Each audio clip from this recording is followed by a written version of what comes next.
Comme beaucoup de vallées de montagne, la vallée de l'Arve est exposée à la pollution de l'air.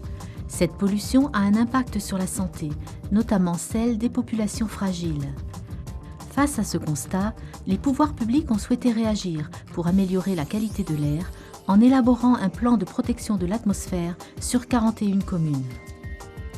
Son principal objectif d'ici 2015 est de réduire de 30% les particules fines contenues dans l'atmosphère.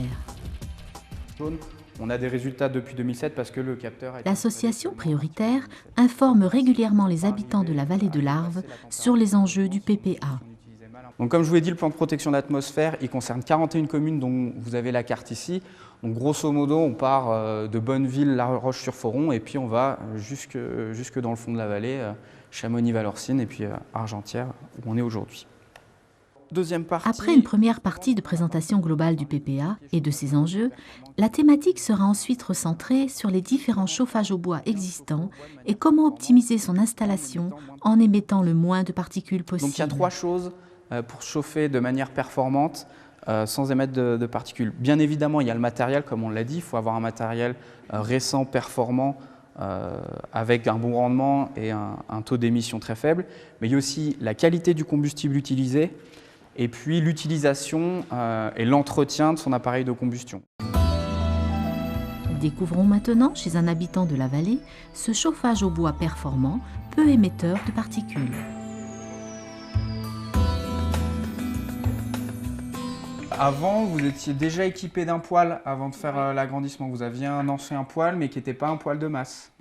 Et donc, le fait d'avoir vu fonctionner chez des amis un poêle déjà performant, ça vous a donné envie, avec l'opportunité de rénover l'habitation, de passer sur un système plus performant et avec aussi plus garder de le confort. système à bois.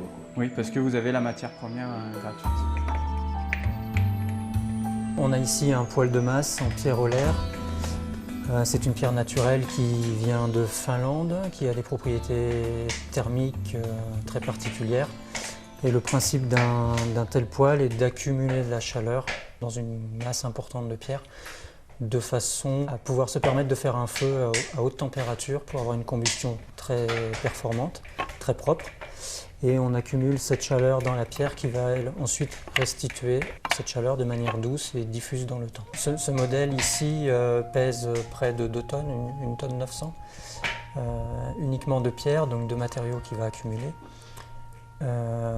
On est capable de chauffer une maison entière avec ce type de poêle. On va diffuser la chaleur de manière très progressive dans le temps, après un feu de 2 à 3 heures. On surveille la combustion. Donc à partir du moment où le feu est éteint vers 22h30, on va le rallumer le lendemain qu'à partir de 19h. Donc il n'y a pas de feu dans la cheminée toute la journée. Les avantages du poêle de masse, c'est le confort, puisque la chaleur est diffusée uniformément dans toute la maison. Ensuite, c'est économique, puisqu'on recycle le bois que mon mari travaille, puisqu'il est artisan menuisier. Les avantages sont aussi esthétiques, puisque le poêle correspond bien à notre milieu de vie et il donne de la valeur à notre maison. L'entretien se résume donc à vider le cendrier, on va dire tous les 10 ou 15 jours, puisqu'on brûle finalement moins de bois que dans un appareil classique. Il y a très peu de cendres au final. On a aussi la contrainte légale en France de faire un ramonage au minimum 1 fois par an. Plus on aura du bois sec, plus la combustion sera complète et aura lieu à haute température, donc avec un rejet minimal de particules. Et donc c'est intéressant déjà de bien laisser sécher son bois entre 6 mois et 1 an quand on a du bois bûche. Et puis 24 heures, 48 heures à l'avance, de rentrer le bois à l'intérieur et de le laisser sécher à côté du poêle. Par rapport à un appareil à combustion classique ou ancien, on a un taux d'émission de particules qui est très faible. Allumer le feu par la méthode top-down est en fait une méthode très simple, c'est-à-dire qu'elle est inverse de ce qu'on a l'habitude de faire. On va en fait mettre des bûches plus importantes en premier et ensuite on va mettre progressivement du bois de plus en plus petit au sommet de notre tas et on va allumer le feu par le dessus, ce qui va nous permettre d'avoir dès le départ une combustion complète, optimale et à la plus haute température possible, et donc de limiter, de réduire au minimum la quantité d'émissions de particules. Donc ceci associé au fait qu'on allume le feu une seule fois par jour sur ce type d'appareil permet vraiment de réduire considérablement les émissions. Avec ce poêle de masse, on a un très très bon exemple d'installation qu'on peut réaliser en se chauffant de manière performante au bois et en émettant un minimum de particules.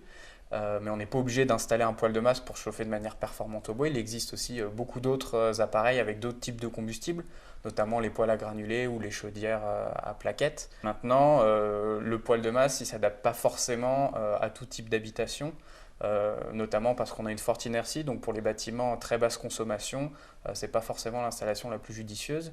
Et c'est notamment le but de contacter l'association prioritaire quand on a des questions liées au chauffage au bois, pour pouvoir continuer à chauffer au bois de manière performante en diminuant au maximum ses émissions de particules.